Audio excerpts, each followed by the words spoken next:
Hello, everybody. Welcome to the Geelong Zone. My name is Coach Lucas. We are here for our watch-along, our Shield watch-along. This is a massive day for South Australia as far as the title goes. And my hair, I probably need a haircut, don't I? I need a haircut.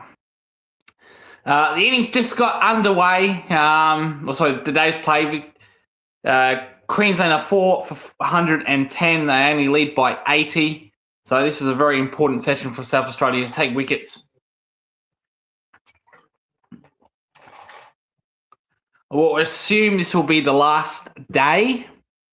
We're in day 3. There is no weather. We should have a full day's play. I'm not sure I will stream the whole day, but we'll see how we go. Before we get into our watch along, there's a few things I just want to say. Not about yesterday's statement or anything like that. Just in general, regarding the T20 World Cup for Australia. Regarding particularly Marnus Labuschagne. For one, I do not like when batsmen have problems when umpires give you out. Labuschagne is a repeat offender of this. There is no doubt he is in poor form. He's only made one first-class score past 30 in his last 4 innings.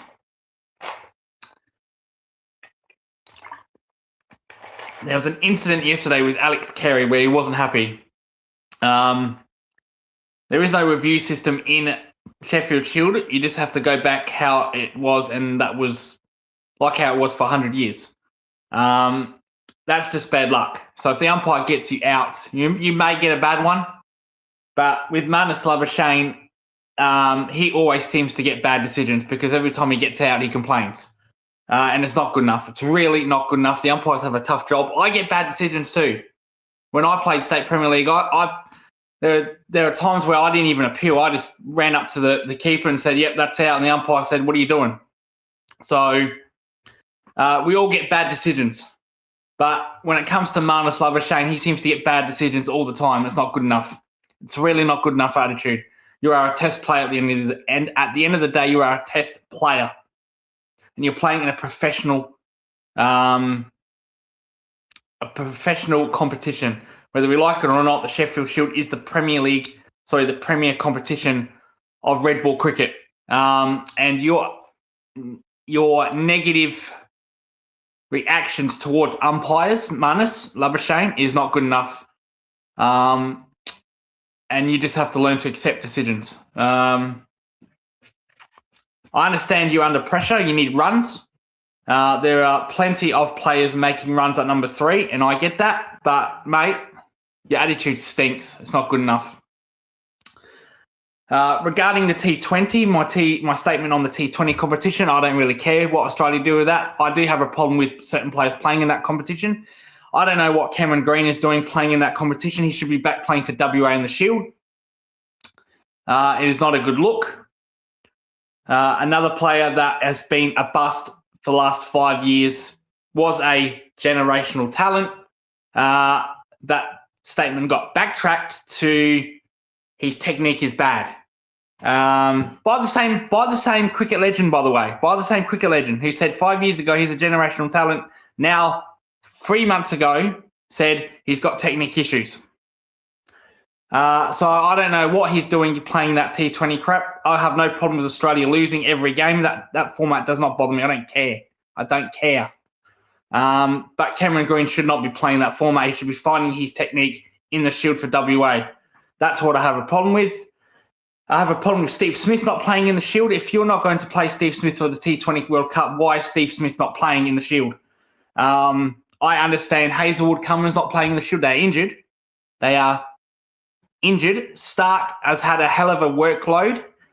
Stark has played Shield, by the way. I can give him a pass on that. But Cameron Green and Steve Smith, that doesn't sit well with me. So they lost. They're out of the T20 World Cup. It's good bowling by McAndrew.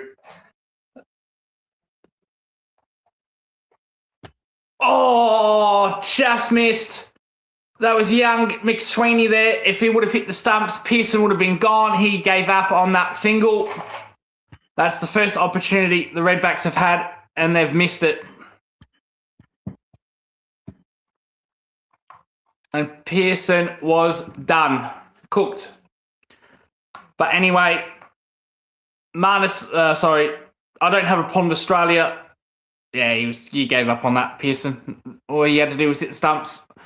I don't care about Australia's T20 World Cup performance. It's irrelevant for me. It does nothing for me. Whether they lose every game, which they have, I think. Have they? Have they even won a game? Or they win the tournament, it does nothing for me. But Steve Smith and Cameron Green shouldn't be playing in that format. They should be playing Shield cricket. So they are my statements on those.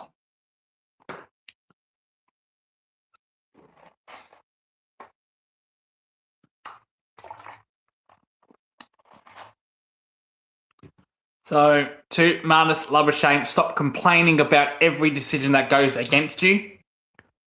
This is not the fifth test of an Ashes. It's a Shield match. There's no technology. We've been umpiring like this for 100 years. Get over it. And to the T20 World Cup squad, I couldn't care less, but Cameron Green has no business playing that format. He should be finding his technique and doing that in the Shield, not T20. And he's been a bust in that. He's been an absolute flop in that tournament, Cameron Green, by the way. So it's not like he's been making runs to prove every run right that he deserves to be in that team. So they are my two statements on them two players.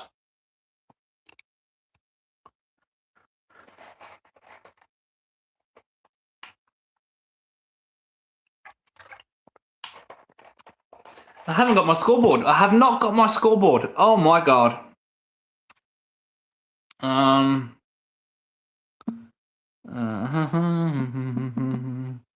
I've been caught. I've been worrying about fucking Marnus.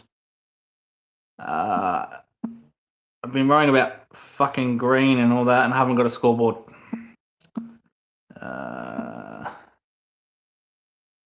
Oh, that looks close. That looks close. Gibbon! On you go. Absolutely plum. Well bowled by Liam Scott. He's had a breakout game. He had a 5-for in the first innings. Scored a 40 odd in the first innings for South Australia. He's picked up 2 for 20 here, and the very dangerous Rig Gen goes LBW. That is absolute plum. No worries about that. Now I have to do the scoreboard again.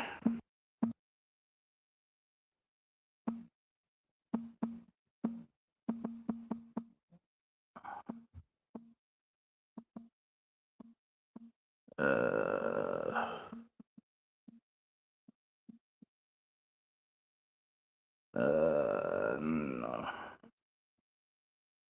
Absolute plum. That's great bowling by Liam Scott.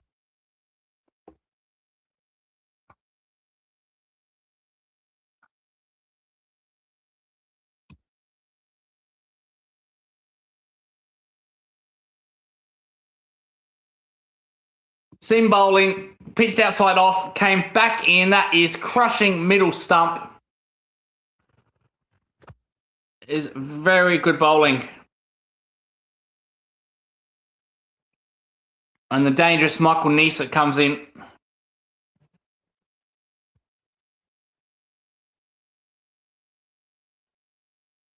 I have to. What is the lead? Because there's not fucking. Fuck.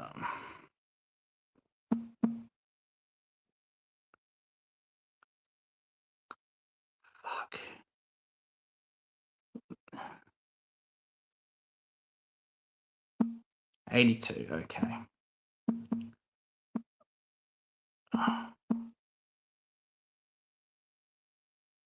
It's a lead of 82, not 94.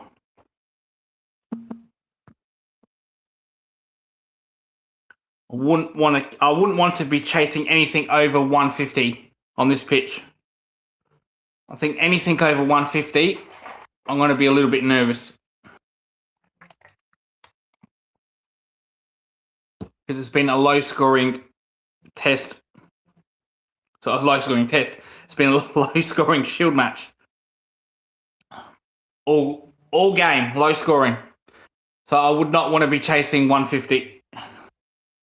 And these two players, Pearson, he made 50 in the first innings, and Nisa are more than capable of doing that. But I would not want to chase anything over 150. I'd be nervous about that.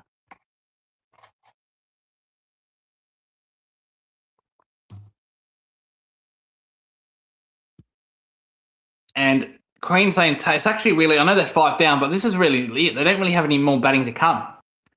Yep, Swepson can throw the bat, but you're not going to rely on him making 20 or 30.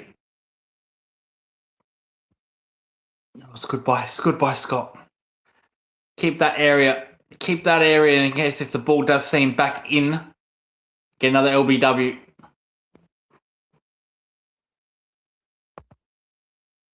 I do need a haircut. I need a haircut. I had a trim yesterday. I actually had a trim the other day, so because my hair was actually getting in front of my eyes, so I trimmed that off myself.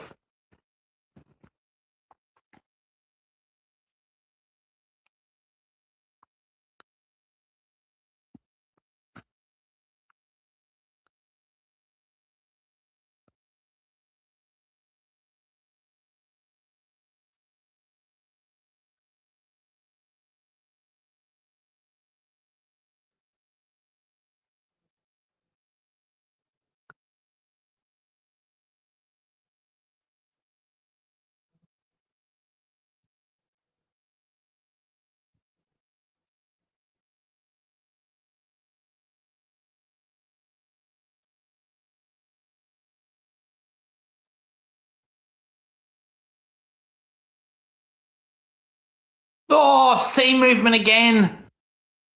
Nisa just got a bat on it and they'll pick up a single. Good bowling, Liam Scott.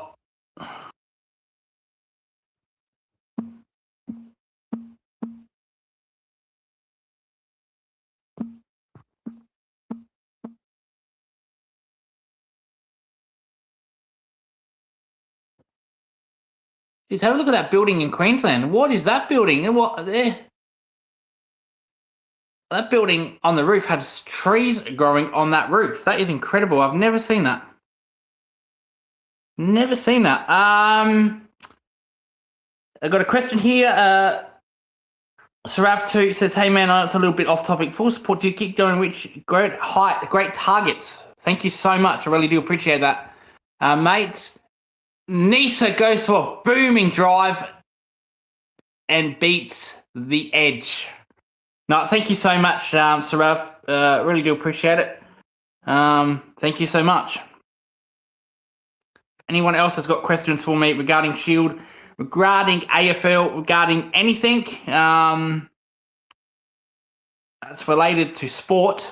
I'll be more than happy to answer those questions or anything in general. So thank you to Sarav.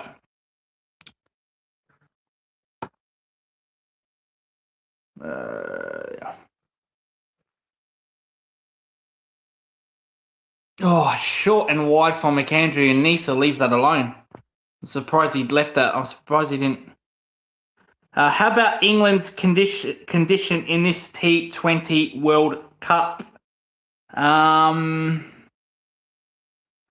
Yeah, I know. I haven't been watching the World Cup, but I know England also have been pretty lazy with their performances. You know, they have been winning, unlike Australia, but they've been pretty lazy about it. So at least England have a chance. So we don't. We're out of the tournament, aren't we? So. So that's England for you. That's another nation that doesn't really care about white ball cricket. Their attitude towards that hasn't been good lately. Our attitude towards white ball cricket has not been good lately too. Which makes you wonder if Australia are going to act like this in World Cups, why bother going? No one's forcing you to go. And I'm sure there would be other nations that would love to take your place and give it 100%. And I don't think Australia in this T20 World Cup have gave it 100%. Same with England, to be fair. Though they have been winning, I don't think they've been giving 100%. Now, of course, if Australia do not participate in that tournament, millions and millions of dollars will be lost. But at the same time, you can play a Big Bash League team. The Big Bash is there for a reason. And if you don't care about T20, well, then you don't have to play Maxwell. You don't have to play Cameron Green. You don't have to play Tim David, who have been terrible this World Cup. They've been awful, absolutely awful.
So, but that I was getting my breakfast.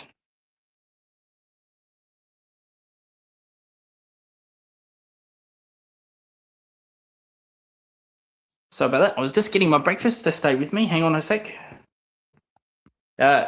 Cheese on toast. Cheese and sauce on toast, like a hand sandwich, if anyone was wondering. There's a question here. I hate that the fact that ODIs are disappearing. Gonna miss the ODSA England Australian matches. Yeah, it's a bit of a shame. Oh, we lost a wicket. It was a wicket being fell. Wicket has fallen.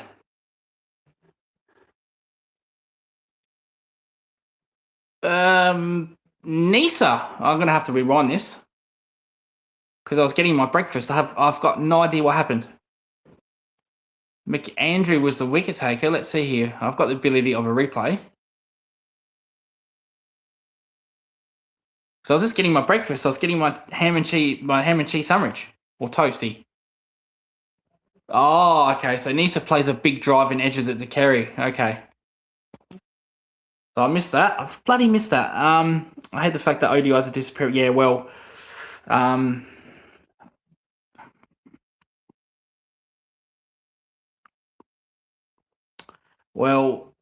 yeah, it's ODIs are now only relevant in World Cups. Sadly, no one really pays attention to ODIs. That's because of T20. I've never been a fan of T20. It's good bowling, Scott. I've never been. Well, actually, that's a lie. I was a fan of T20 when it first came in. I used to watch the first season of the IPL when Gilchrist Simons were playing for the Deccan Chargers. And I thought it was fantastic. I thought it was great, good format. But then what happened? Players starting prioritizing T20 over Test cricket. They started choosing T20 over one-day cricket, and I just didn't like that. I wasn't a fan of that. That's LB. That's a no ball anyway.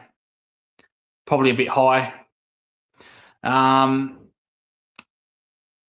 then ODI started dying in some countries. I think West Indies have been completely wiped out because of T20 cricket. Sri Lanka at a certain extent, Pakistan at a certain extent, because of T20 cricket. So, and that's something I will never agree with. I just don't agree with that. And ODI, South Africa as well. South Africa used to play test matches in December. They haven't this year. They will not play a test match at home in a year. Their next test match series is against Australia in October.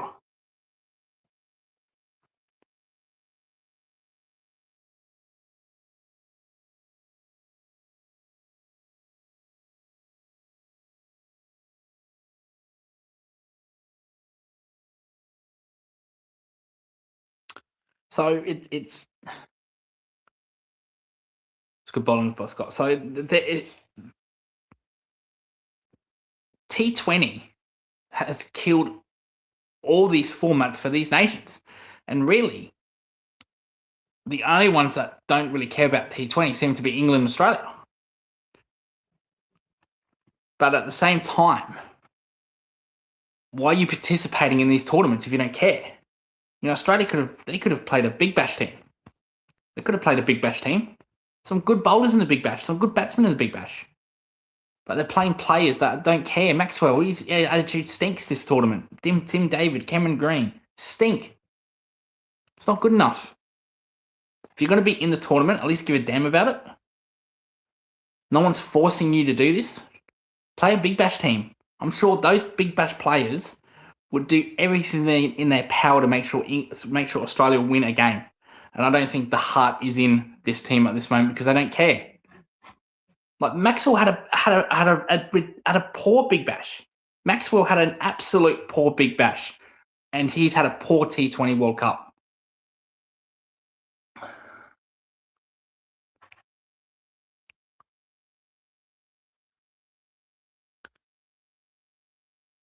Cricket is dying even in India. People no longer have the craze cricket had. Not going to lie. Yeah. Absolutely. Absolutely. India, I remember 4 years ago, I think it was actually before COVID, they played a day-night match against Bangladesh. I don't know where the venue was, so you're going to have to remind me here. And I remember there's like 70,000 people there on day one for a test match cricket in India, day-night test match. I think it was at Eden Gardens or somewhere. There were people hanging off treetops, people hanging off roofs against Bangladesh, test cricket, day-night test cricket. And I thought that was absolutely fantastic when I saw that. It's just sad that Test cricket revolves around. Venue was Eden Gardens, Kolkata. Yeah, and people that because that was the first day night Test match in India, and I thought it's not going to work, and it proven for some reason they've stopped day night Test cricket in India. There's excuses saying that the SG ball, the GS ball, isn't good enough, or that because it's summer in India, sorry, the sun in India doesn't set until a certain time, which makes it pointless for day-night cricket. I hear all these excuses, but the point is that it's good bowling by McAndrew. The point is that you had so much crowd for that test match. Now I know it only went 2.5 days,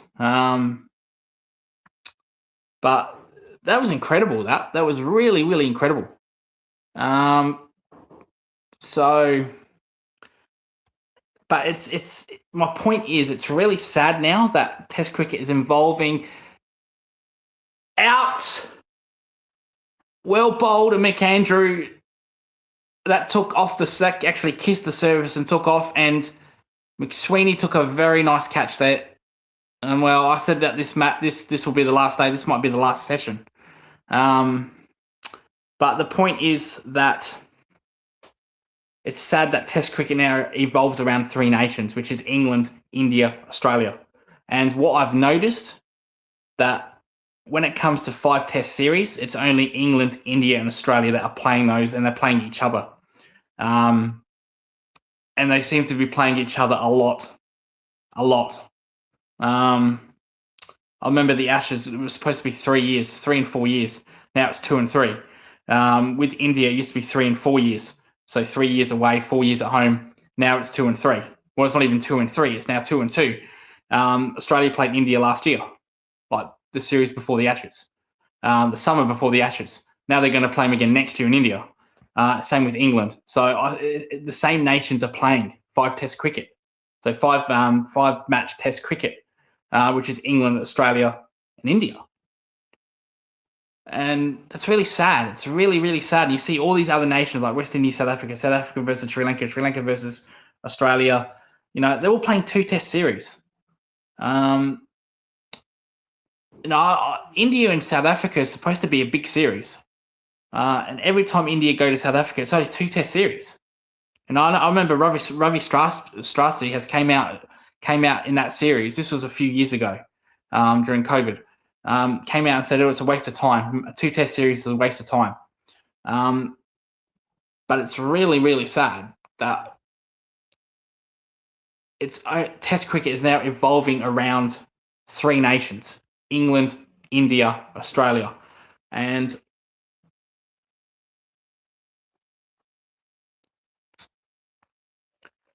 Swepson goes big. That is in the air. This will be caught. McAndrew will be on a hat-trick here. And he is on a hat-trick. Swepson goes big. McAndrew's on a hat-trick. I've got to change the scoreboard. It's now 8 down for 115. They've lost 4 wickets for 5 runs here, Queensland. I don't actually blame that by Swepson. They have to make runs. I think they're 50 runs, 60 runs too short. McAndrew is on a hat-trick.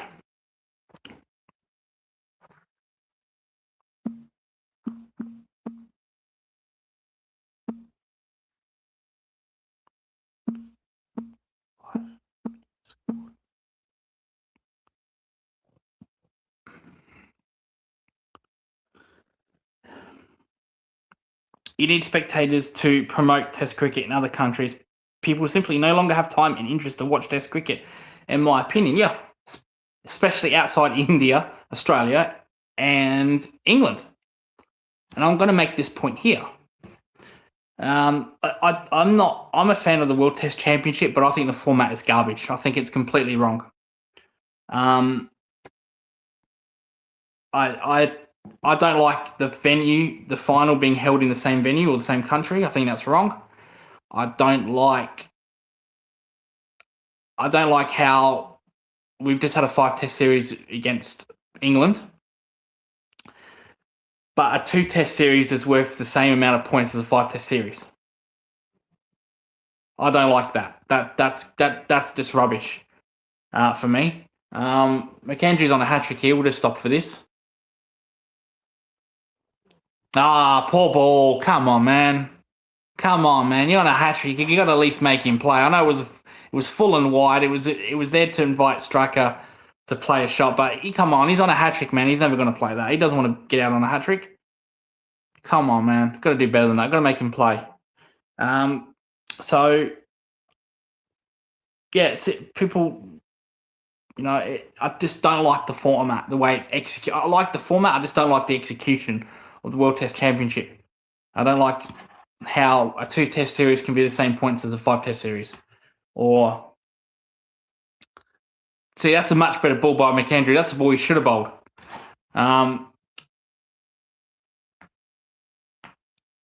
And people are not going to be invested with Test cricket if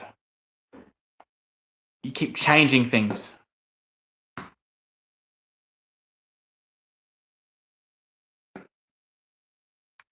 And I understand it. Test cricket, to host Test cricket is very expensive. I get that. But at the same time, it's other countries' downfall, their attitude towards Test cricket, that has led to their downfall. New Zealand, for a fact. Let's look at New Zealand. What should the ICC do? Mean they seem to be 3rd tier? It was too late. I think it's too late. They're so invested in T20 cricket, it's too late. Before T20 came into play, so this was back in 2004, 2003, the ICC were still earning their net profit. So the net profit in 2002 I looked this up. In 2002, was $1 billion. It was $1 billion.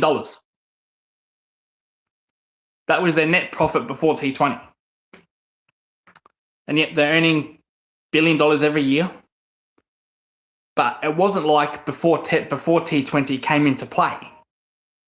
It wasn't like they were going broke.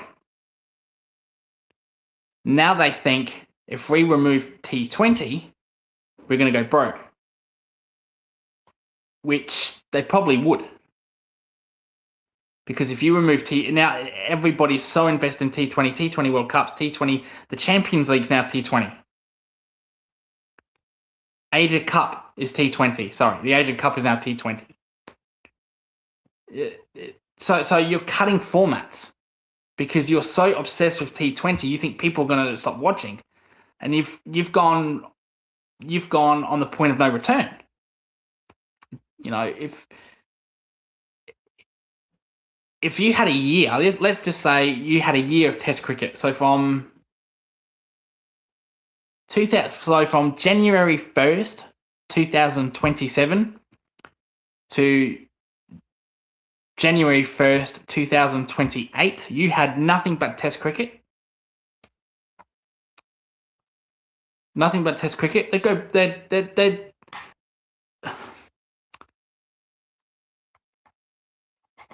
They would not lose as much as they think they would. They think that they'd go broke. They wouldn't. They're earning billions and billions of dollars. That's plum. That's out. Has to be out. Oh, gee.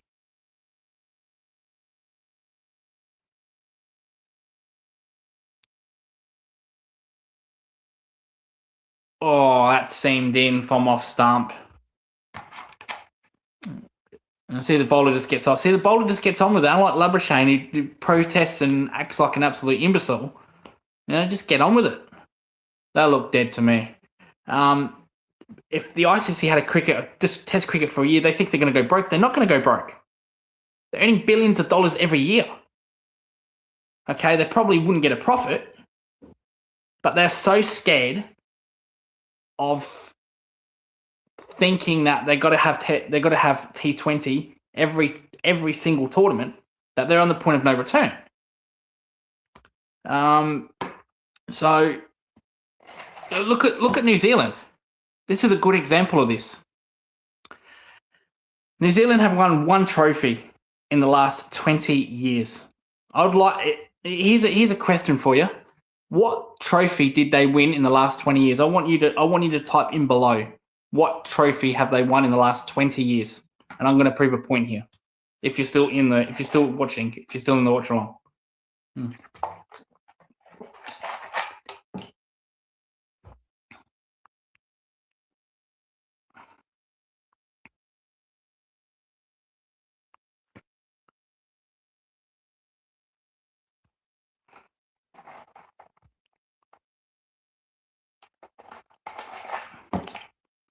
World Test Championship under Kane Williamson. That's their only trophy in the last 20 years. What trophy is that? That's a Test trophy. So they have won their only trophy in the last 20 years has been a Test trophy. Yet they've came out last year. Kane Williamson hardly even plays Test cricket anymore. He only really plays home series. New Zealand have came out and said, you know what, Test cricket doesn't benefit us, doesn't make us money. Yet the only trophy they've won is a Test cricket trophy. So it's kind of hypocritical with all these Test nations. No, South Africa.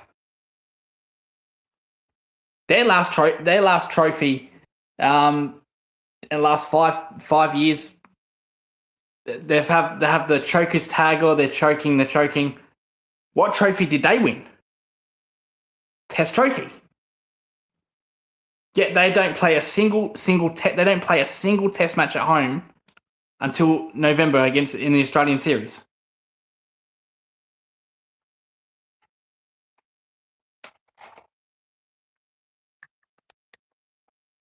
I find that really hypocritical. Find that really, really hypocritical of these nations. South Africa, they've came out and said that they've came out publicly and said, well, playing Pakistan, playing Sri Lanka, playing West Indies at home doesn't benefit us. We only want to play England, Australia, India. Incidentally, this World Cup cycle, this World Test Championship cycle, they play England and Australia. So it's hypocritical.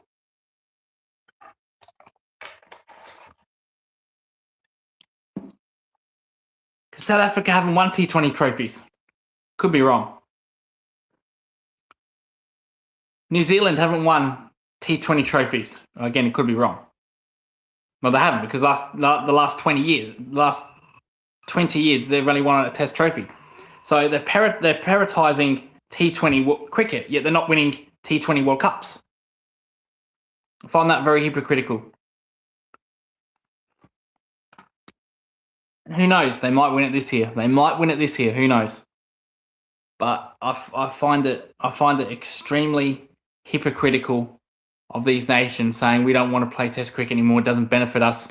Yet your only trophy wins are coming from a Test, a Red Ball trophy. Your only ICC tournament wins are coming from a Red Ball trophy.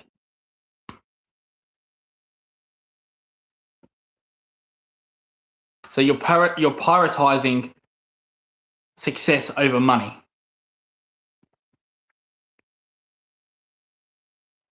Something Australia is not doing, something England is not doing. Though I don't agree with Australia and England taking the piss out of white ball cricket. That doesn't benefit anybody, in my opinion. And if you're going to take the piss out of white ball cricket, don't play it. Now, I heard full of West Indies and Pakistan as cricketing nations is also feel because there's no competition now. It's just England. Yeah, that's what I said. Yeah. And they're all. That's a good poor shot by Pearson.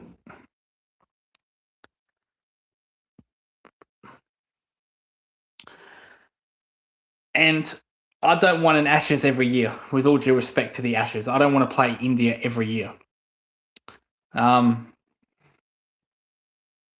The reason for that is the BGT is a very prestigious trophy. The Ashes is very prestigious. If you play, let's say if India say, yeah, we're going to play Australia every 2 years, it just devalues the BGT. You know, you're saying, well, I remember India and Australia used to be every 4 years. 4 years at home, 3 years away, like it was for the Ashes. Now it's 2 and 3. They're going back to England next year, and they're playing it. So this year's World Test cycle, Australia playing the same teams. So they've just played England. So they're going to play England next year in 2027, and they're going to play India in 2027 when they played them last year. They're playing the same teams. That's devaluing the prestige of that tournament. That's devaluing the prestige of the Ashes. It's devaluing the prestige of the BGT series. And Australia, this is. I looked this up. In the last 5-6 years, Australia have played India 4 times. 4 times, and will be 5 times. That's plum. It has to be out. Not out, says the umpire, and the bowler gets straight on with it, accepts the decision. Oh, that's even more close than the first one. The bowler doesn't even bother to appeal. He just does the broad celebration. There's some couple of bad decisions there by the umpire. But why are we playing India?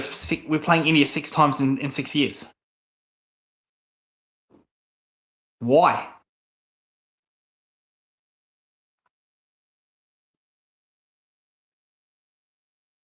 So we played him twice during COVID. Oh, sorry. Well, once during the Steve Smith, David Warner ban. So we played him then before COVID. and then we've played them during COVID. We played them last year, and then we played a series in India. And then we're going to play them next year. Why are we playing them every single year? Or every 2 years? It's like the Ashes in England. We played them in COVID. We played them at home, like their home in England. Twice, by the way. One during COVID. Well, when you're coming out of COVID, world's, yeah, okay. You know what I mean. So twice in England, twice in Australia, just had them. Now we're going there again next year. Does make sense to me. They're making money. The priority now is all about money. Yeah. Cricket will be dead next year. Yeah. Well, I don't think cricket will be dead, but it's just that Test cricket will be dead. Pearson's going to hit out here. He's got no choice. There's protection there. And he takes a single. He's got really no choice, Pearson. They're still 50. What's the lead? I haven't updated the scoreboard, sorry. It's the lead of 90. And they're 60 runs short. They have to take every single available. I know he's batting with the tail, but you just have to do it. So that cricket won't be dead, but this is that Test cricket will be dead. There'll only be 3 nations playing Test cricket. And 2 of those nations seem to not give a shit about white ball cricket. So I heard Brendan McCallum when he took over the England job, the white ball job, the ODI team or the T20 team. I heard Brendan McCallum say, "Oh, we're going to score 500 in ODI cricket," and a ridiculous pisswank statements like that. Well, we have a good chance of making 500 in ODI cricket. Like, that's just taking the piss. And they haven't even looked close to getting fucking 400, let alone 500. Just taking the piss.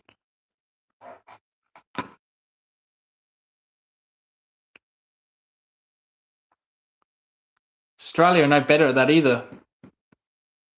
Well, the way they've treated this T20 World Cup's just a joke. I don't rate T20. I don't watch T20, so I don't blame them. But you're in the tournament for a reason. Why not pick big? If you're gonna have that attitude, drop Maxwell, drop Stoinis, Tim David, Cameron Green, and play Big Bash players that want to be there representing their country. Like Adam Zampa. I read Adam Zampa's taken 2 wickets in the last 2 games on spin-friendly wickets. Not good enough. Attitude stinks. Bazball, they said, yeah, Bazball, yeah. Bazball.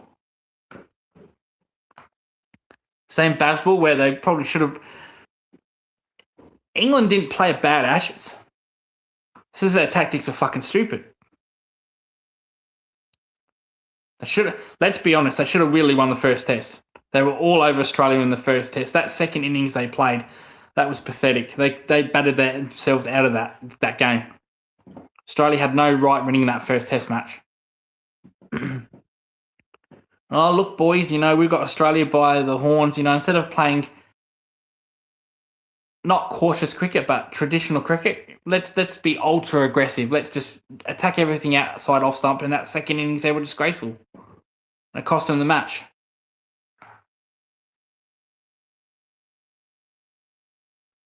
And it's actually funny, as the series went on, and on, they actually tweaked their Bazball revolution. But the time they did that, it's too late. Okay, the test they won, the Green Top test match, it was a lottery. That could have been 50-50.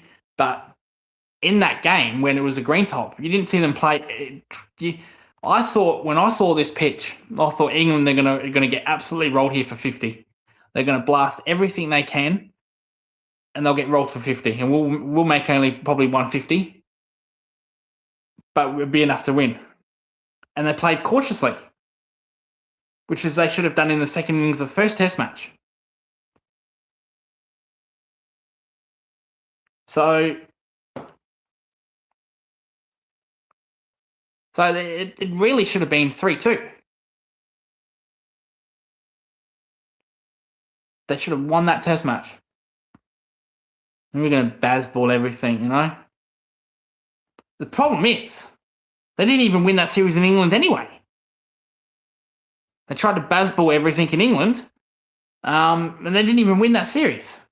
That was your conditions. England pitches are no longer seem friendly anymore. They're flat because of baseball. That's a what by McAndrew. Geez, Steve Harmison's back there. But England, they produced hard top wickets in the Ashes, and they still didn't win the series. So what makes you think you're going to play that way on green tops and win?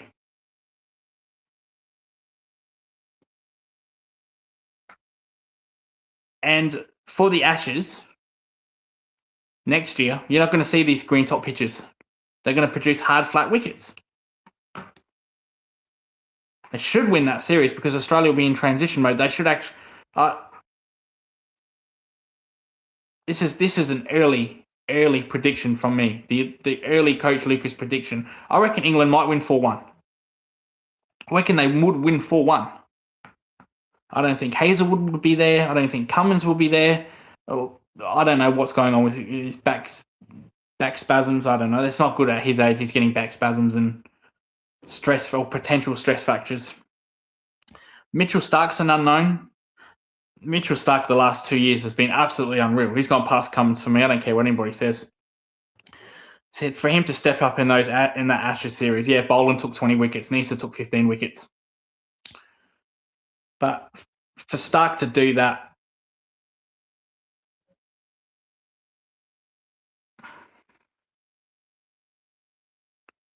is that out? That's out. Pearson's gone. No, it's the end of the over. But I reckon England might win that 4-1 because I don't know what Australia's team will be. And unfortunately, if Australia thinking, we'll send Bowl and Nisa to England on flat wickets, that's not going to work. It's not going to work. So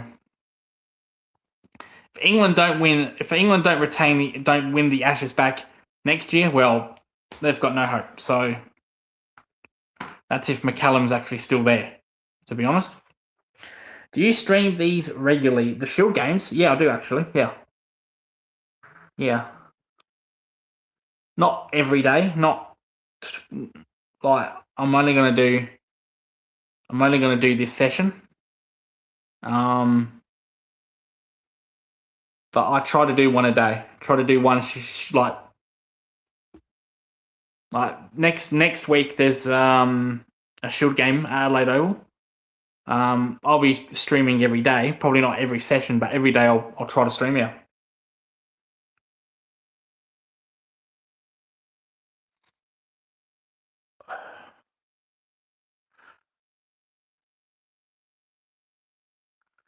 Oh, I changed the scoreboard. Fucking hell.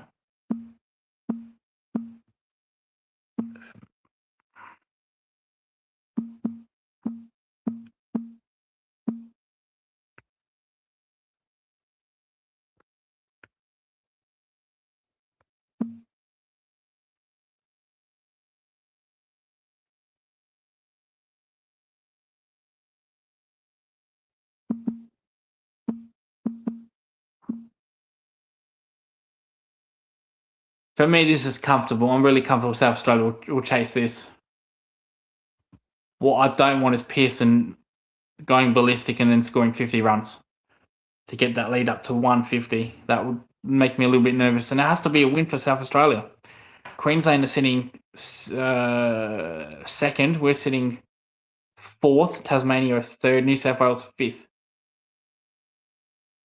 Victoria have qualified for the final. They will draw that game and they will qualify for the final against WA. So this is a must win for South Australia.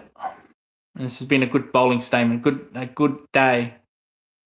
LBW appeal there, but that was inside edge. Not out.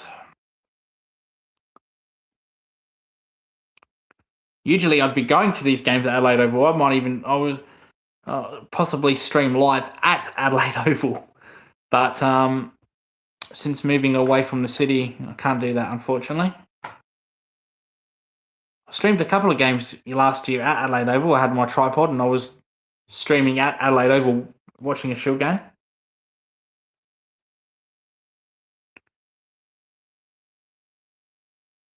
Playing a miss by Streaker.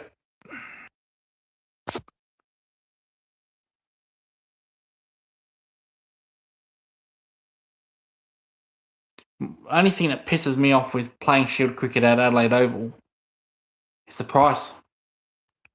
Everywhere else in the country, Sheffield Shield is for free, but for South Australia, it is not. It is $10 per day, not a match, per day. And it's very expensive.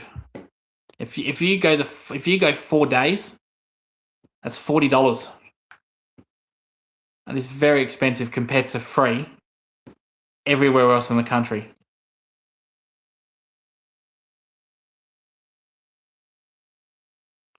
I'd love to be back in your streams, man. You're a legend, absolute legend. Well, thank you so much. Really do appreciate it. Thank you.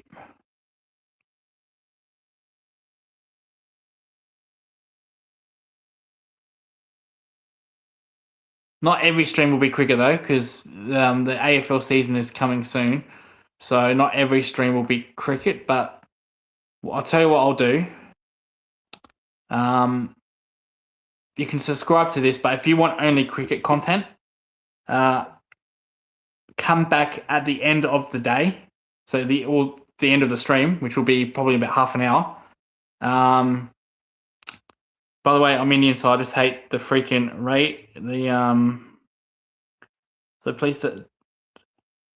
So I just hate the freaking racism. Yeah, well, we all do, don't we? We all do. We all hate the racism. Of course we do.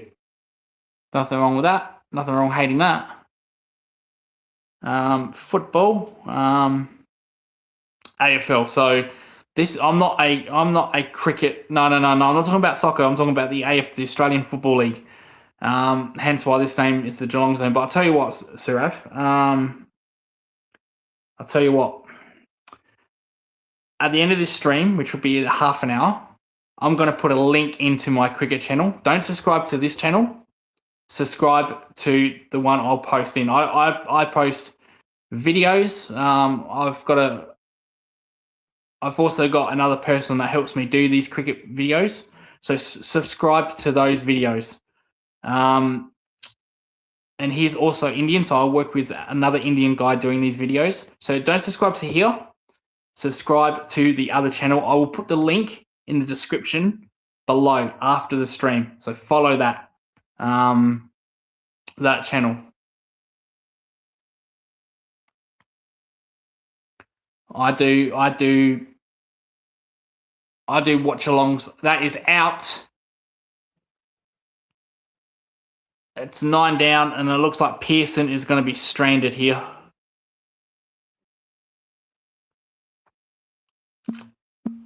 Pearson was stranded in the first innings. He made 50 not out.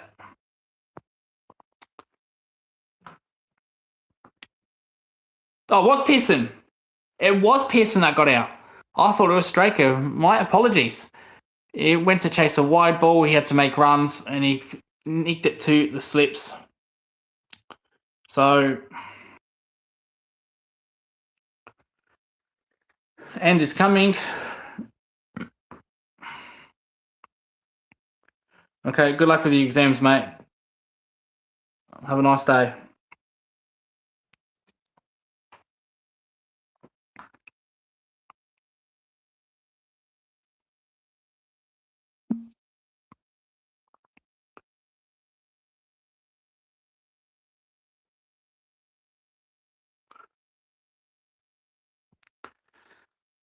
So, yeah, lead of 89.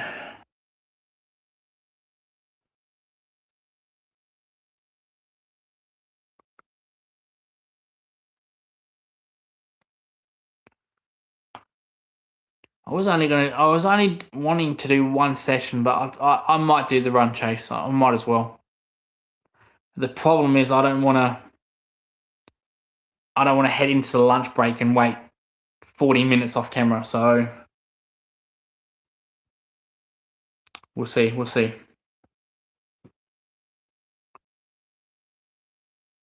Because it's a half an hour till lunch, so it's an hour to lunch. So let's say if they got a wicket the very next ball, don't think they'd get the 89 in that hour. I don't want to be in a situation where, let's say they make 50 runs in an hour, and then I have to wait 40 minutes for them to make 30 runs, like because of the lunch break. So I would prefer them just to take lunch now, to be honest, or wait until. From my point of view, not bowl out Queensland until lunch, and then they're going to take the extra half an hour because they're 9 down. Because I don't want to sit here and do nothing for the lunch break. LBW shape, but that's going way down leg.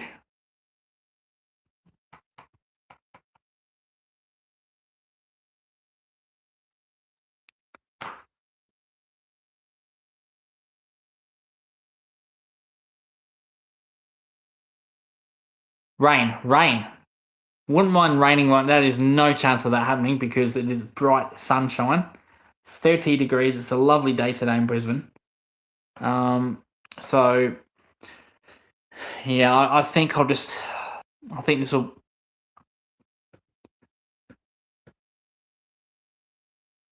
Yeah, I think this will be probably the last stream of the match.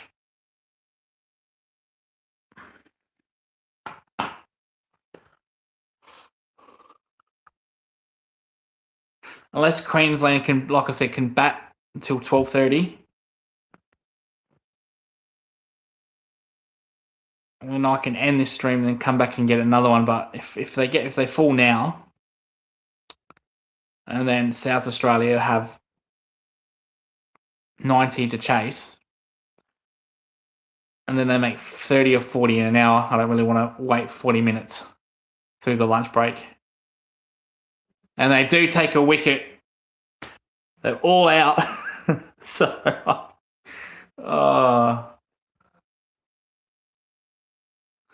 brilliant bowling by South Australia. Queensland all out 118.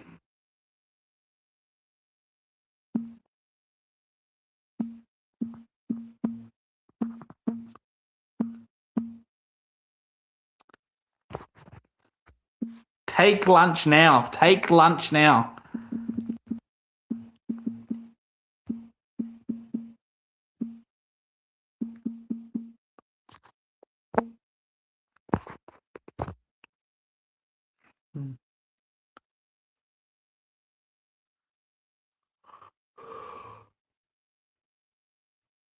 So there will be a 5-minute changeover. We'll be back after the 5-minute changeover.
We are back from the changeover. South Australia are going to resume their innings.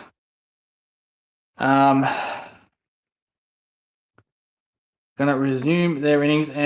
for the sake of this stream, I'd like them going up 5 and over because there's only an hour before lunch, or less than an hour, and I don't want to have them on 70 or 80 and then they'll have to wait 40 minutes for that lunch break.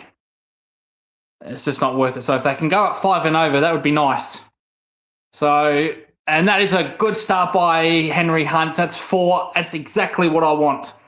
Exactly what I want.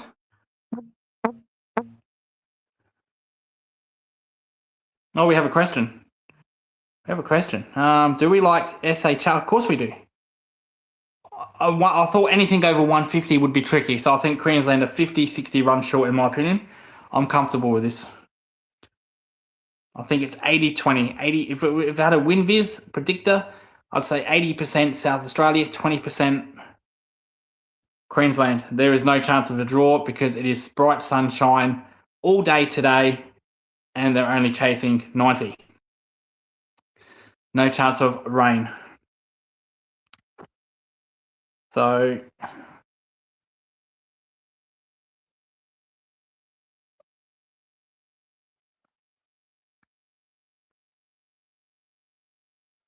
what's the delay here? Michael Neser wants a shoe change. Mate, you've bowled 2 balls. What shoe change? And now he's had shoes changed and now he's not happy with these shoes.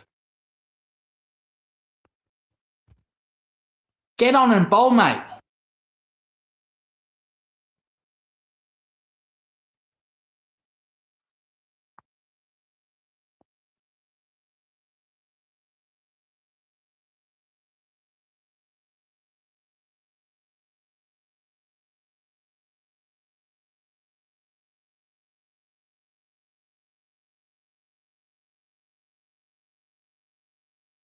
Actually, I'll tell you what I'll do. I'll make my own WinViz here. I'll make my own WinViz here. WinViz. While Neser's sorting out his shoes, two balls in, he's sorting out his shoes. Yeah, he had 10 minutes. There's a 3rd pair of shoes coming onto the ground now. So he's had 1 change. He didn't like those. Now he wants another pair of shoes. Now there's a 3rd pair of shoes coming out. WinViz. Queensland. Hang on. Queensland.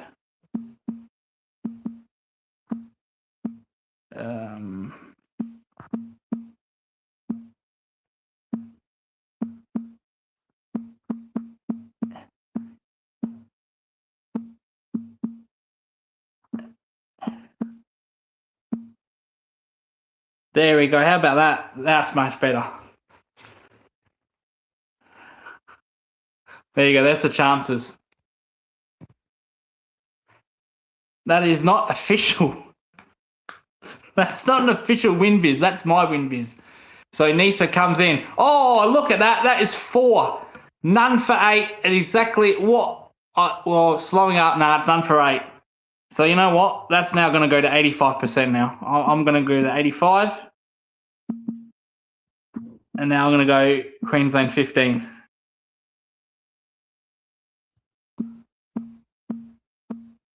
There we go.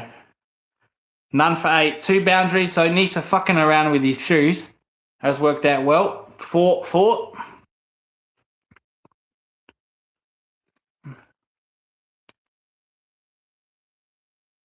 Neser comes in again. That's a wide ball down leg side.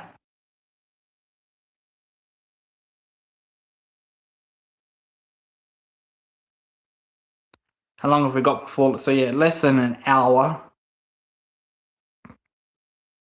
Because I do not want to be in a stream where we need 20 runs remaining and I have to wait 40 minutes because of the lunch break. I'm not going to do that.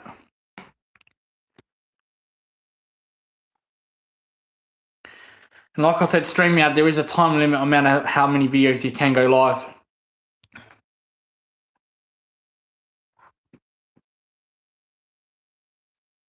So a 40-minute video, that's a whole show for me. So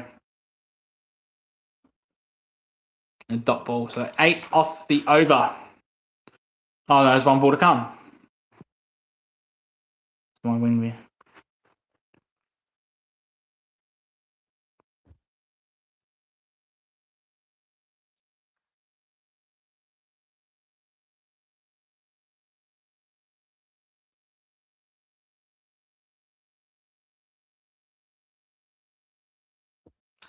Anissa comes in. That's out. That's a wicket fill. Henry Hunt's gone.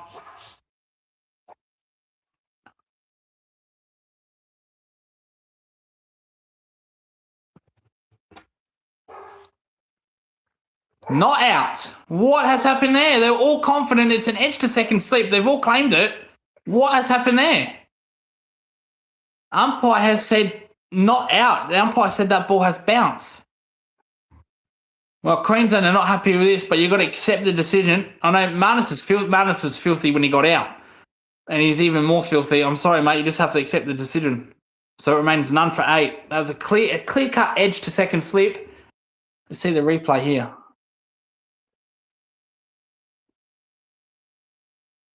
Oh, tell you what, that is close. There is no review system in the Shield. I have to make that clear. There is no review system. You have to go by the umpire.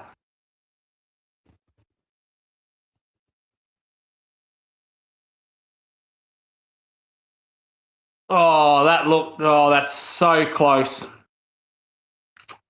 Not out. Not out, it remains.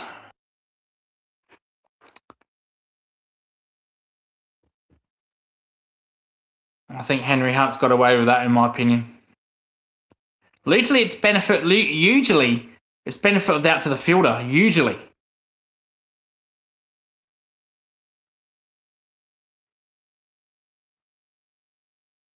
Now here's the side-on view. Side-on view might be different here.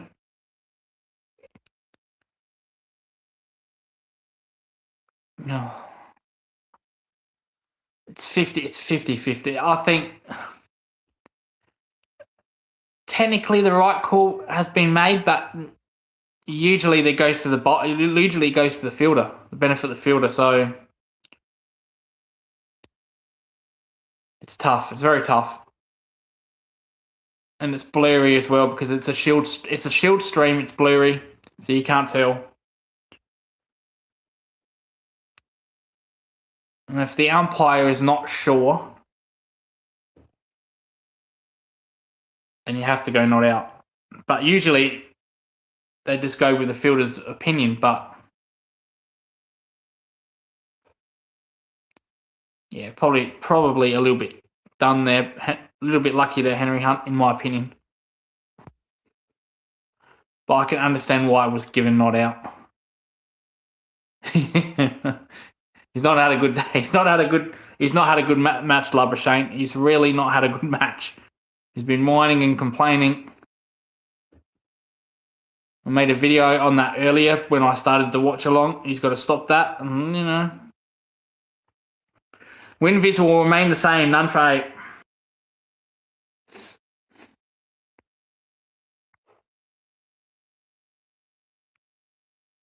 And for that win viz to even go in Queensland's favour, it needs to be 5 for 20 or 6 for 20. Something ridiculous. Oh, that's cut Harvey in half. How has that missed the stumps?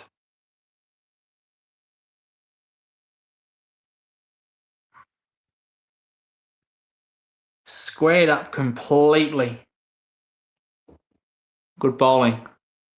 Seam movement coming in to Harvey. Oh, just goes over the stumps, doesn't it? The bounce of the Brisbane pitch. It is more bouncy than other pitches in Australia, so yeah. That's nice and full. That came swinging in. Well played by Harvey.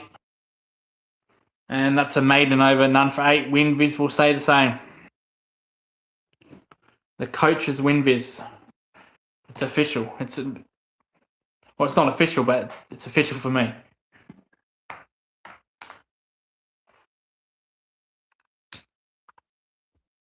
And 15% is a little bit kind to Queensland, to be honest. Should be really 10. Should be really 90 to 10, but you know, it is a pitch that it's moving off the seam. So if you get it in the right areas, you could get 5 for 10. Could get 5 for 20. Nisa comes in, beats the edge.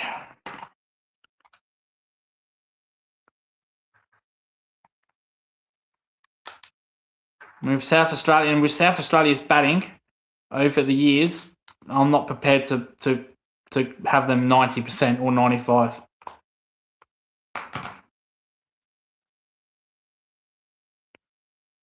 Come on, we want runs here. We want runs.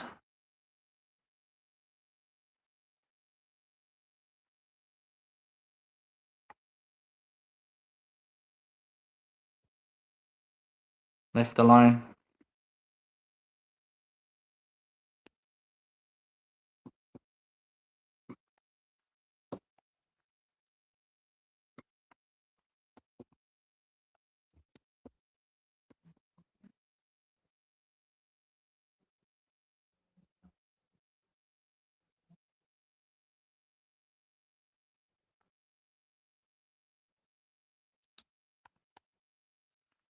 Now, when you're chasing a low target, if you get like a 4 for 20 or 4 for 30, it sets panic in the dressing room. It really does. That's a good ball by Nisa. Well forward by Henry Hunt. That's well played. It's really well played. He's batting outside of his crease there, Hunt. And Jimmy Pearson might want to take a risk of going up to the stumps. We saw that with Carey with Nisa during the Ashes.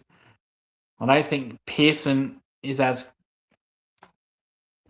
brave as that. He's definitely got the glove work to do that. He's a good keeper, Jimmy Pearson, for Queensland. A very good keeper. Experience, been with them for a long, long time, Pearson.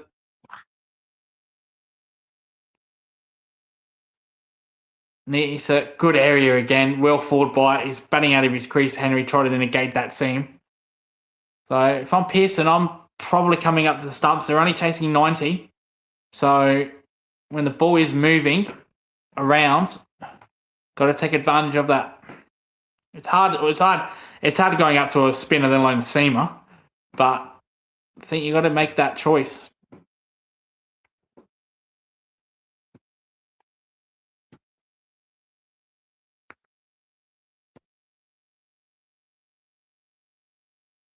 Good lines by Nisa, defended again by Hunt.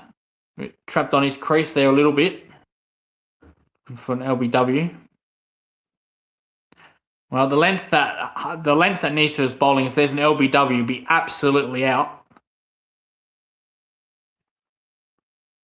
So like I said, if you can get him 3 for 20, 4 for 20, panic will set in. So it's a good start by South Australia, none for 8. Then again, if you get none for 20 or none for 30, Queensland will drop. They'll give up on this game. Good areas by Nisa. Hunt well forward, leaves the lone end of the over. Everything will stay the same. Don't need to change a thing.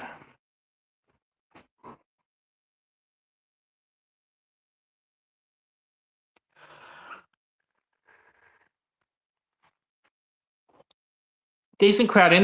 There is some crowd. Look at the members there. Usually with the Shield, it's find your own seat as long as you stay in the protected zones. So with Shield and one-day competitions in stadiums, they shut off one side, and you have to sit on the other side of the ground or wherever. Streaker comes in, left alone. So apart from the 8 off the over, we've had a slow start. A very slow start. They're probably just going to get through this new ball and then attack it.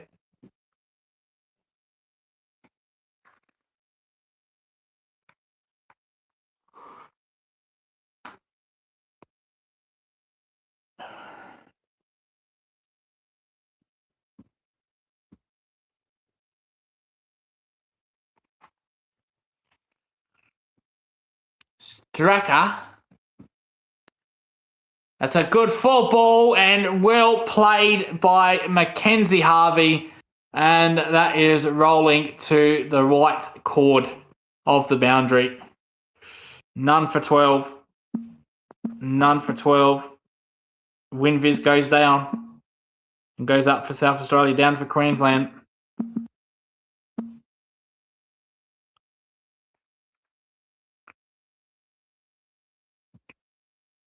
Just really, they have to bowl for Queensland. They just have to bowl forward, or full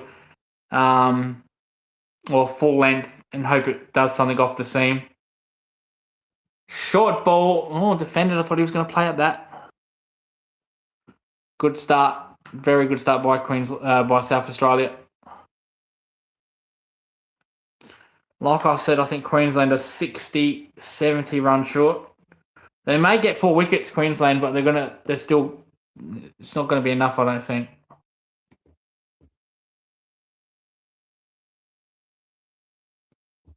If they don't take 3 wickets the next 5 overs, I'm pretty sure that they're home and hosed. Oh, 4 ball. That's a Yorker. Attempted Yorker. Slower ball as well. Harvey didn't really know what to do with that and almost gave it back as a return catch.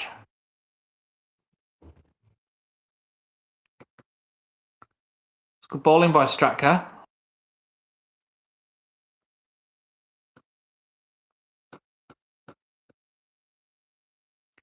Lunch is 30 minutes away. I don't think we're going to get there. Stratka comes in, played off the pads by Harvey. No run.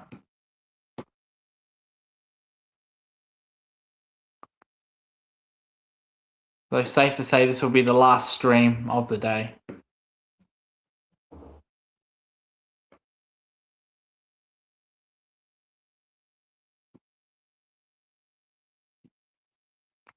There's no point, is there? If they get none for 50, or if they're on 50 runs, I'm going to have to wait 40 minutes for the lunch break off camera, and I'm not prepared to do that. Just waste time.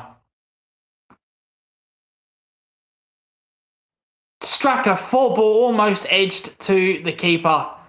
Drew Henry Hunt forward, who was caught on the crease. His footwork was non-existent there, and it's done for 12. So they're bowling nice and full here at Queensland, giving the ball every chance to do something. But at the same time, it's dangerous because if you get the line wrong, you're going to leak boundaries. So you have to be dead accurate. Dead accurate. You're going to be right on off stump or just past it. Just. Wide and full is going to go for 4. Right, 4 and straight is going to go for 4. Nisa comes in. Played off the pads, will be a single. In fact, it's good running there by Henry Hunt. They'll come back to 2. None for 14. I'm gonna leave WinViz there.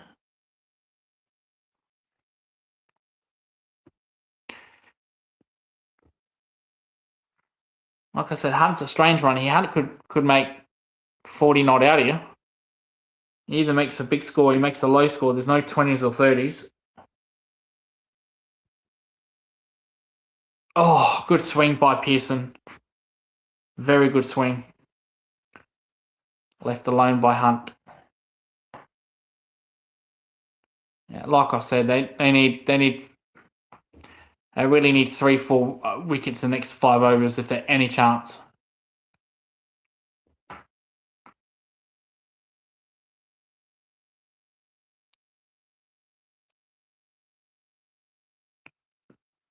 So South Australia should go to second on the table, depending on bonus points. So it's an LBW decision that looks going down leg for me. Umpire says not out. That seemed too much. And Henry Hunt's so far forward. It's just tough to give it out. And that's height for me as well.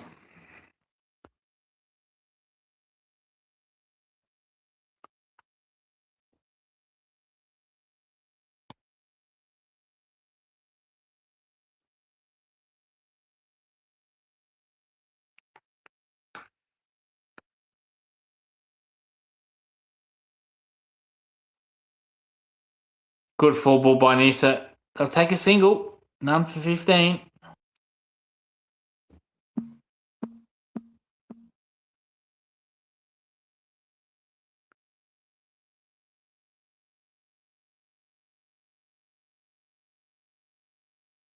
Yeah, that LBW decision, he's just so far forward, you just can't tell. Just cannot tell. And because of the bounce at the Gabba is much more steeper than the bounce anywhere else, you just have to give that not out. You've got to give that not out.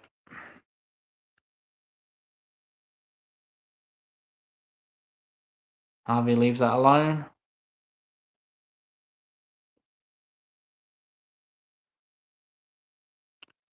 That's fair.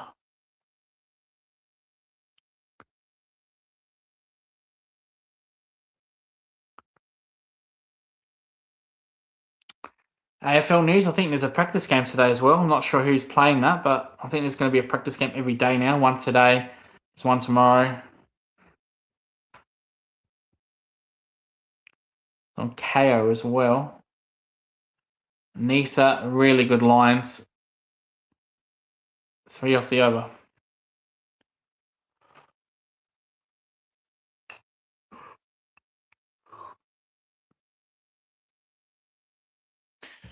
I'll take a quick drinks break at the end of the over. I will stay on camera though.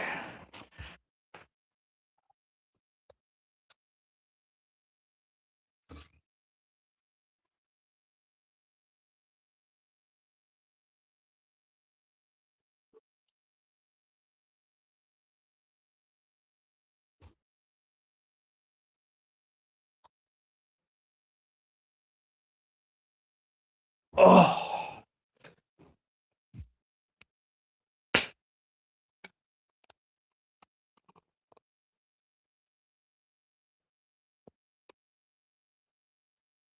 So Straka continuing.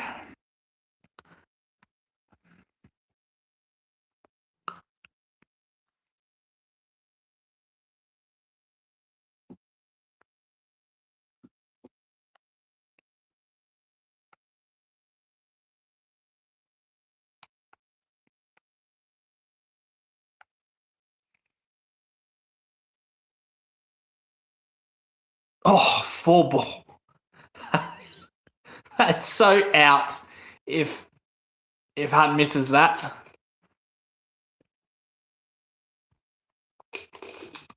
Just gets a little inside edge. It's good lines. Attacking lines, they've got no choice. But that is dead on the money. But, you know, bowling that once every over is one thing, but bowling it 5 times an over is another. In comes Stracco again. There you go. You see, he gets that a little bit too wide. Sorry, a little bit too straight. And Hunt comfortably hits him off the pads for a single. And you've got to do that 5 times and over. It's very difficult.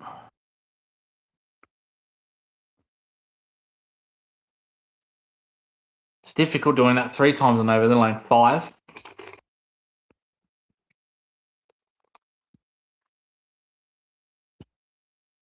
Like, you are going to bowl a bad ball, that's fine. You can accept that, but Stracco again. That's a bit too short, but dot ball.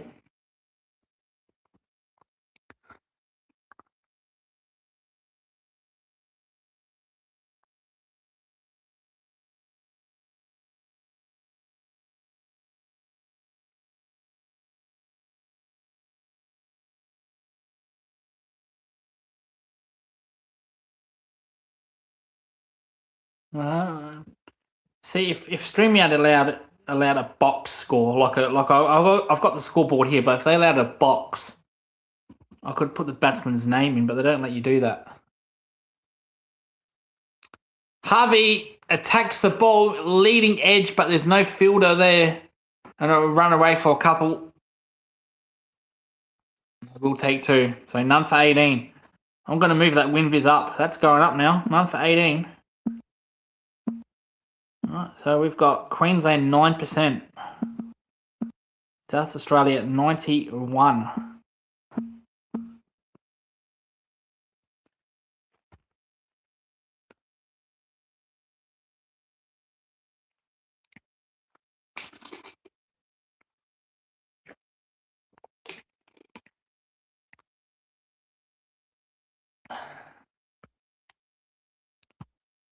It's much better by Strackett.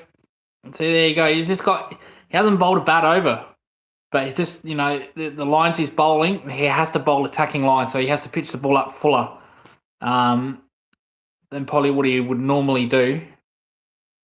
But he's just got it wrong a couple of times and he's leaked runs.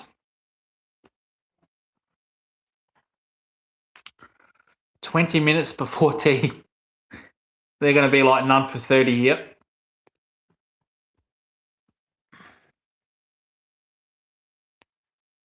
That's a 4-ball. He's over-pitched. That is the problem. Over-pitching means too wide and absolutely smashed for 4.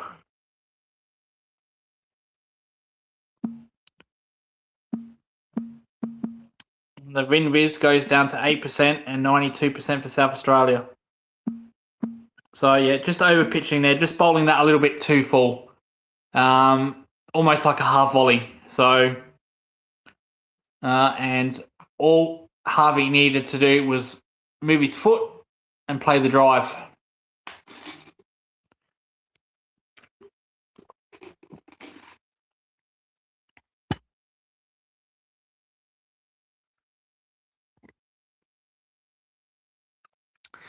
So Nisa continuing. I think they'll just bowl these two out till lunch. I think they'll bowl at 8 over spells. So Nisa continues. Left alone.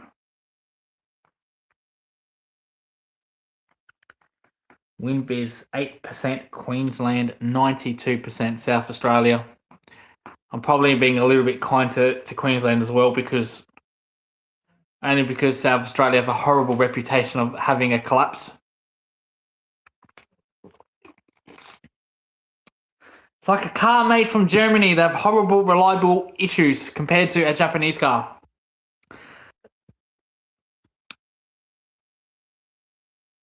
Nisa, nice and full, well fielded. That was a draw.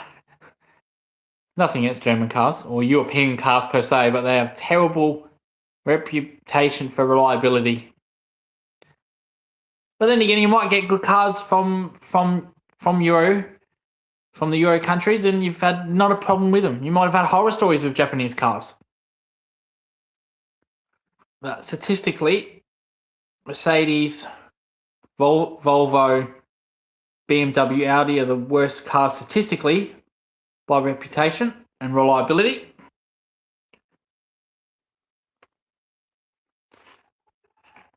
Toyota is number 1. Especially if you own a Camry and a Corolla.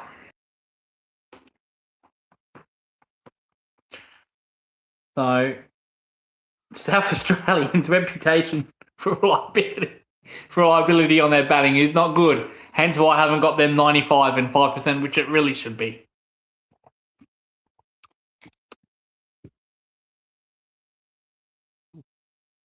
Oh, that's a good ball. That's a play and a miss by Nisa. Hunt chased at that. I thought there was an edge there because the ball did move away from the bat when I went past it, indicating an edge, but it was just late swing. Really good bowling there by Nisa.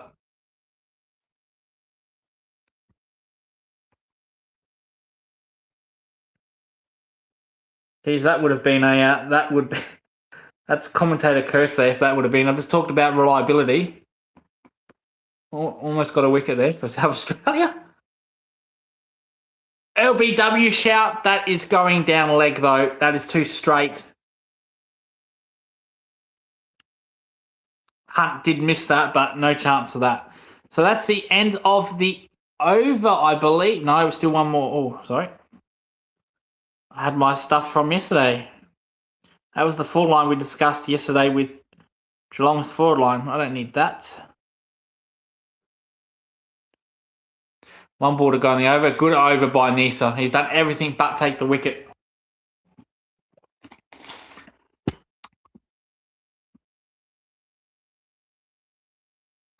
Except for that in the air, just short of mid-off. Again, that was over-pitched by Nisa, and Harvey went for the huge straight drive. Mistimed it. And they get a little single.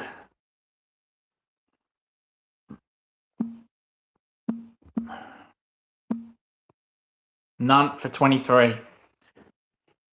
Incidentally, this is one of the best South Australia starts here on a very difficult pitch all season. Because they lost 4 for 20 in the first innings. They were under all kinds of trouble. Liam Scott and Jake Lehman got them out of it. So this has been a very breakout game for Liam Scott.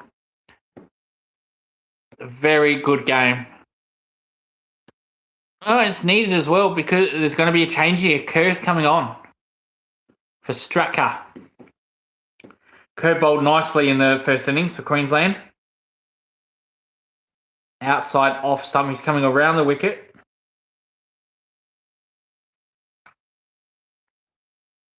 So he's looking for a way swing here, away from the batsman.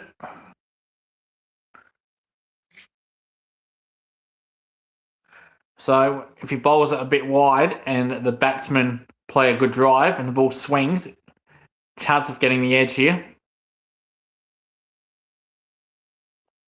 That's the line. That's the line he wants.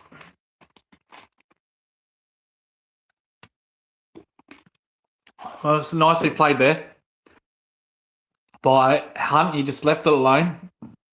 Could have went for the big drive. But that's where Kerr wants to be, right there. Angling away from the batsman on off stump, just inside off stump. You know, he doesn't want to pitch it outside. He wants to get the batsman in two minds, and he wants that ball swinging away. Just like that, Hunt does play at it and mistimes it to mid-off for no run. It's exactly what Kerr wants. Wants a bit of swing or seam outside that off stump. Because of the angle, he just needs to pitch it on off stump.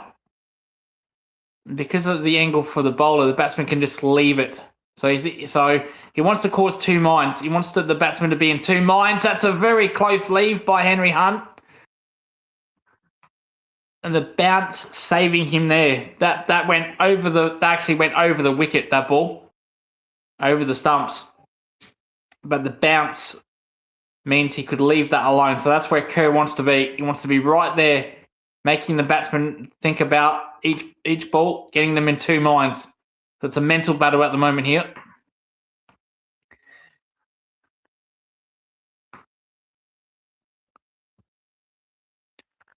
And there's the sucker one. That was a little bit straighter and shorter. It's nicely played by Hunt. It's good bowling, good batting. So it's just a game of cat and mouse here between Kerr and Henry Hunt.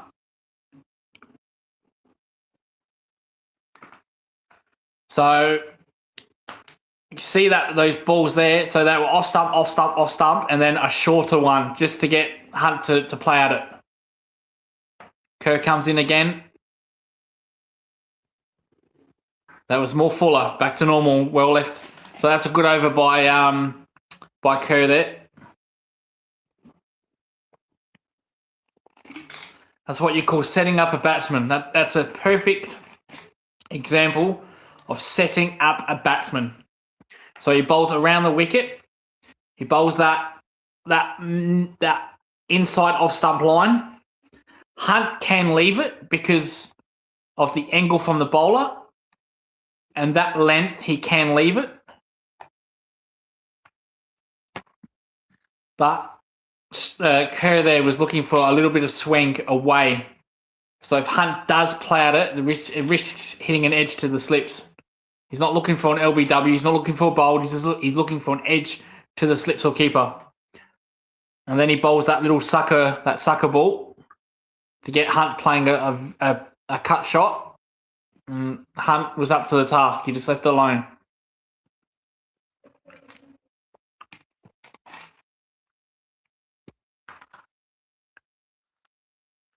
Another change of bowling. Nisa, I actually thought they'd bowl Nisa out, to be honest. But they've given him a spell. And Ryan comes on. Ryan also bowled nicely in the first innings. That's 2 straight. That's on the pads. That'll be picked up by a single.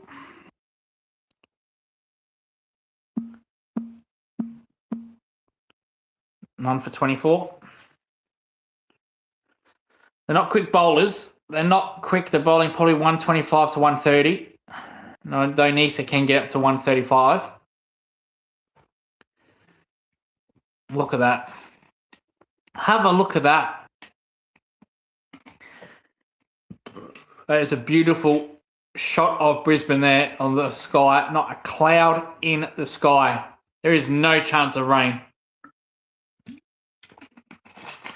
That would be absolutely disaster for the Redbacks if it rained down to the end of the match. Because Queensland are in front, they'll take the draw. Hunt down leg side, good take, Jimmy Pearson, but there's no bat. I think it was just off the clothing, off the rib cage. Good take by Pearson. Yeah, this just had to be a must-win for the Redbacks.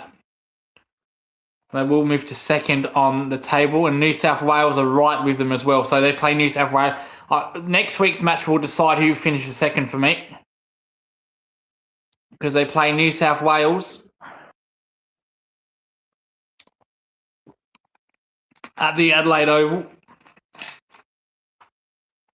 I would not be surprised if that pitch was as flat as an absolute tack.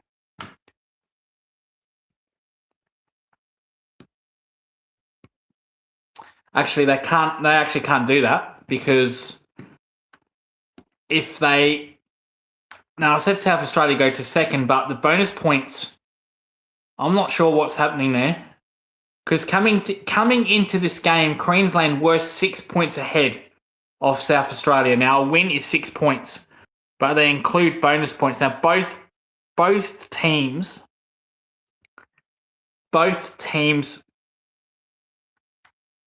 in the batting did not... So, how do I work this out here? Okay, so Queensland in their batting, so bonus points only accumulate first innings. So it doesn't matter what you do in the second innings. It only matters in the first innings. And the over none for 24. Queensland did not get a bonus point with their batting, because you have to get past 200 before batting points start. South Australia did. They went past 200 just. So they would have picked up 0.5. The bowling bonus points, I think, were the same. I think they would have been the same, because they made similar scores, and Queensland bowled out South Australia within the over limit. So they both pick up the same amount of bowling bonus points, but South Australia will pick up more batting points. So that's 2 straight there, and that's picked off by Harvey. You pick up a couple. So whether those batting points will be enough to go past Queensland is another thing. So I'll have to...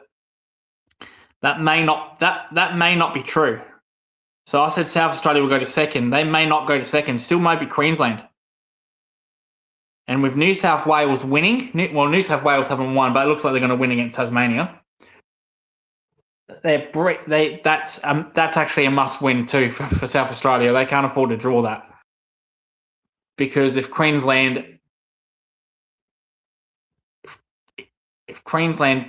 win and South Australia draw next week, they're in some trouble. That's a good shot by Henry Hunt. That will go for 4. It's none for 30. The win viz will climb up. I'm actually almost prepared to call this game. I'm almost prepared.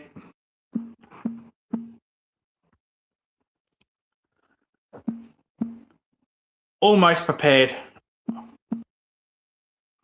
I'm at the wind vis for me is 96% South Australia, 4% Queensland.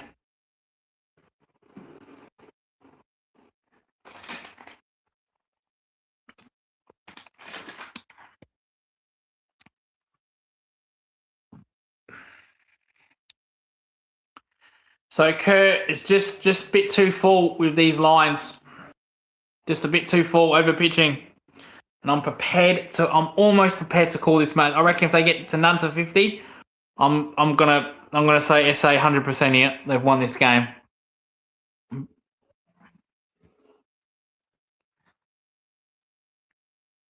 It's just fortunate that lunch is going to come and they're going to be 20 runs short. And I'm not going to be here 40 minutes for lunch break. That's full again. Hey, Henry Hunt leaves that alone. I thought he might play out that.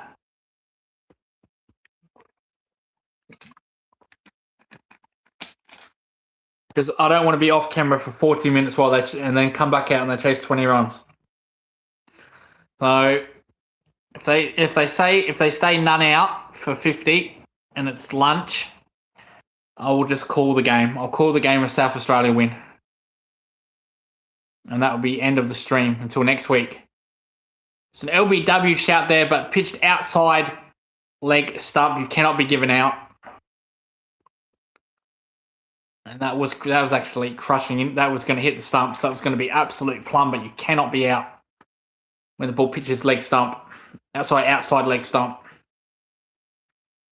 That's the problem when you're coming around the wicket, don't you? You have to be straight. You have to pitch that ball in line with the stumps.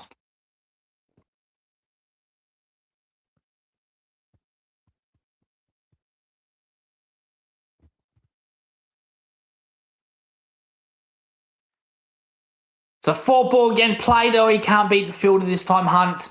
Otherwise, that would have been another 4. That's the end of the over. None for 31. Gee, that probably would have been 97%, 2%.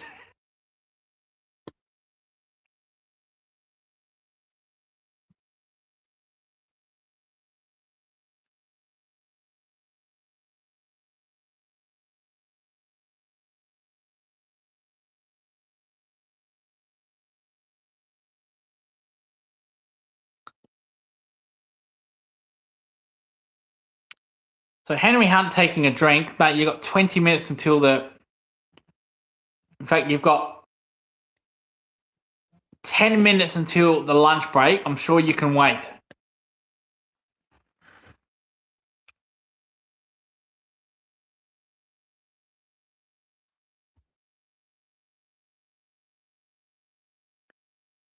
So it looks like South Australia at lunch going to be none for 35, none for 40. There's 10 minutes to go. I'm prepared. I actually don't believe in superstitions. That is completely bullshit. Because I wear long sleeves, whether it's 40 degrees or 10 degrees, I have to wear long sleeves. That is a superstitious. But when it comes to predicting jinxing and all that, I don't really believe in that. So if it stays none for 35 or 40, I'm just going to be prepared to say that they've won this game. I'm going to end the stream. I'm going to call it, despite them needing 40 runs. But I don't believe in that, so I will call this game. If no wickets fall and they get to the lunch break none for 40 or none for 45, I'm going to call it. I'm prepared to do that.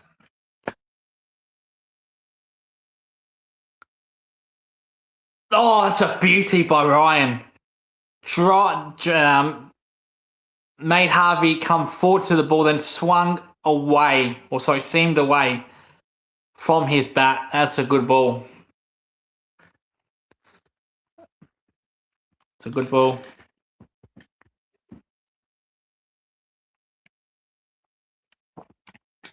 In fact, because there's only 10 minutes until lunch, if a wicket does fall, I reckon that will be it. That will be lunch. And then I'll prepare to call it.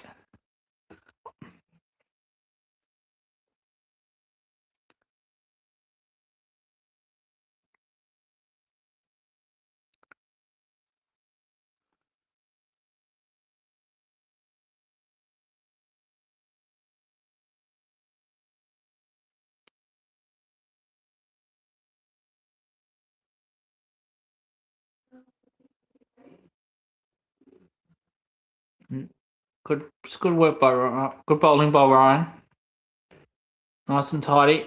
Though Harvey and Hunt, they've kind of shut up shop here. They're just waiting for an overpitch ball now. They're going to try to get to lunch.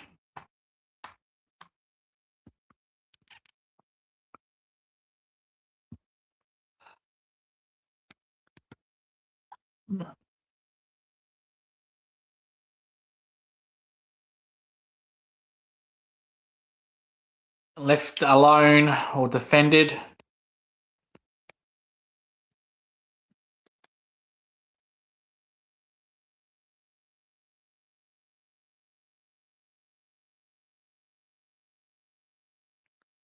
So this should be the last over before lunch, and I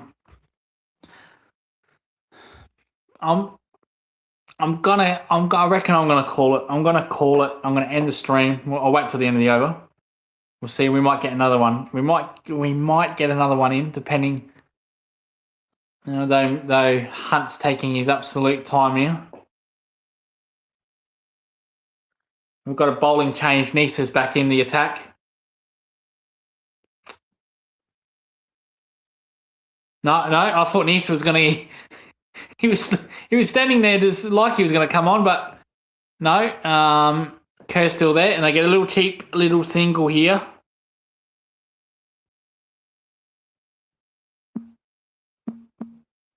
So none for 32.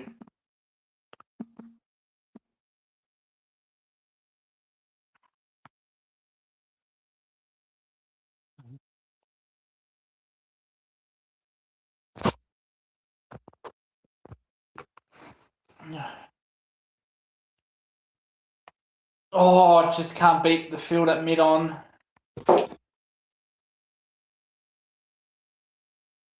Otherwise, that would have been another 4. What's the time? Don't think they'll get another over in.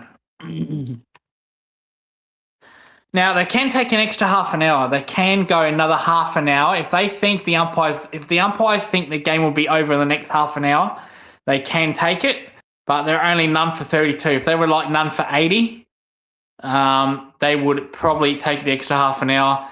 Mind you, that's good. That's runs there by Harvey, clips it on the pads, sorry, off the pads, and we'll pick up a couple. So none for 34.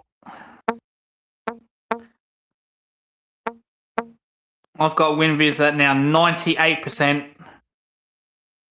and Queensland 2%. They need 4 or 5 quick wickets before you even start to move that WinViz up. They need to take 5 for 5 or 5 for 10. Kerr comes in. 4 ball. He's caught on the crease there, Harvey. Just gets an inside edge. So the luck's going South Australia's way, which you want. 2 balls left. I think that will be the end of the over. And I'm just going to call it. Because even if a wicket did fall, we're going to go for lunch anyway.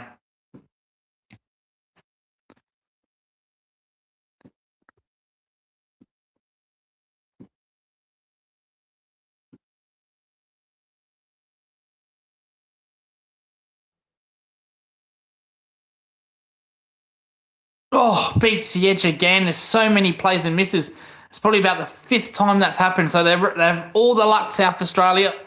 Lady Luck, the 6 clover, is on their side. That was a good ball by Kurt. So the last ball of the over, I reckon, just gone past 12 o'clock Queensland time.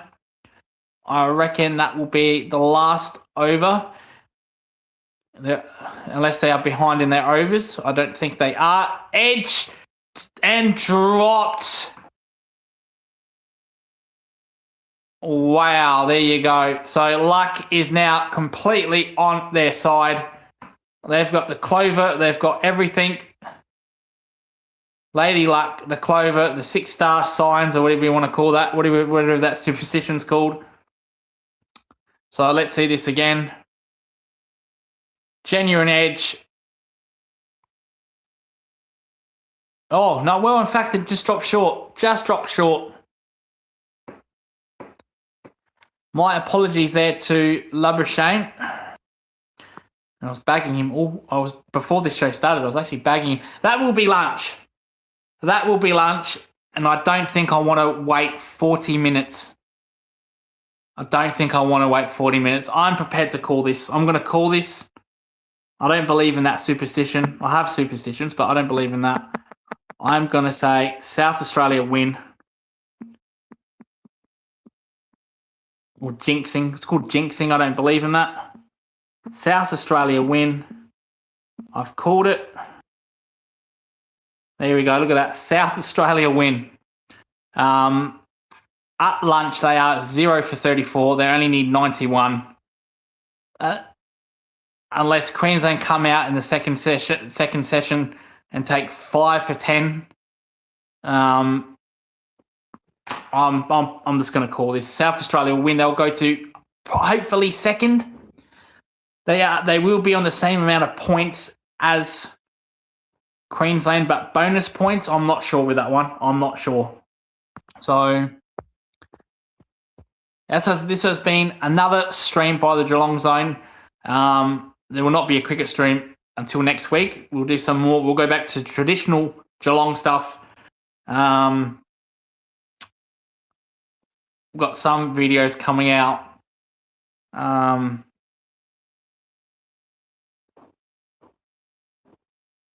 Yeah, they're just walking off. Okay. Thought they were going to come back out there. I thought the umpire was going to give it half an hour because the umpires were just hanging around, waiting for the match. To do another half an hour, they have to get confirmation by the match referee. So they'll just staying out there. But no, we are definitely coming off for lunch. Now, I've got some more Geelong videos coming up soon, so there won't be another cricket stream until next week. But anyway, South Australia have won this match despite being at 0 for 34. They need 90 runs. I do not believe in jinxes, though I must wear a long sleeve when I play my sport. That is a superstition that's completely different, and I'm very confident that we will win this game. Good bowling by South Australia in that first session, led by McAndrew. There was no Brendan Doggett, one of the Ashes heroes. He's done his hamstring in the last game. He is out for the season. However, he could be back in the final if we do make it, because the last regular game of the season and the final, it's about 3 weeks. So there hasn't been a report on Doggett's hamstring injury, on the severity of it. It's just saying that he will miss some time. So I don't expect him to be back for the New South Wales game. So players had to stand up today. Bowlers had to stand up. Liam Scott had to stand up, and he did. He took a 5-for in the first innings. And then McAndrew, who has been, let's be honest, McAndrew's been terrible in the last 2 games. Has not been near his best form. He's been struggling with a couple of issues, niggling issues. He did not play in the One-Day Cup, which we are now eliminated from. So South Australia do play Queensland in the next 2 days in a white ball game. But there's no point streaming that. We cannot make the final. We're already out. We cannot make it. Otherwise, I probably would do a stream for that. So, yeah, McAndrew did not play in that white ball game against New South Wales. In the first innings, he looked horrible, but took a 5-for in the second innings. That was a very important 5-for in the second innings. I wasn't comfortable with Queensland making 150 plus or leading by 150 plus. So this was a very good bowling result. For South Australia, their bowling continues to carry the Redbacks. Their bowling is their biggest strength, and I was really worried about who's going to step up. Breakout game for Liam Scott for me. He's made 100. He's made 100 this season. He made his first 100 this season. Earlier in the season, sorry. And there he's making a 5-wicket haul. So he's had a breakout season, Liam Scott, and this is another breakout game with his bowling. 5-for in the first innings. He picked up 2 for 20 in the second innings. So he has stepped up. McAndrew and Scott have stepped up in replace of Doggett. And they need to do that again. It has to be a must win against New South Wales. They have to keep winning. If they lose that or draw that, and then we have to wait and see what Queensland do. So, and if we lose that, New South Wales are going to overtake us anyway. So it's just another must win. They've probably got to win two. There's only 2 more games to go. The next week against New South Wales, the week after against Victoria. They're really got to win those 2 games. So they've got to win 3 out of the last 3 games. They've won this game, and they've got to win next week and the week after, just to be sure. So thank you so much for joining me. Really do appreciate it. Yesterday, a lot of people in the stream. Sorry, not yesterday. Tuesday. No, Monday. Sorry, Monday. Had people join the stream. Thank you so much for watching along. I really do appreciate it. We will be back next couple of days to go back to AFL stuff. But this has been Lucas from the Geelong Zone. Good win by South Australia, and thank you for watching, and goodbye for now.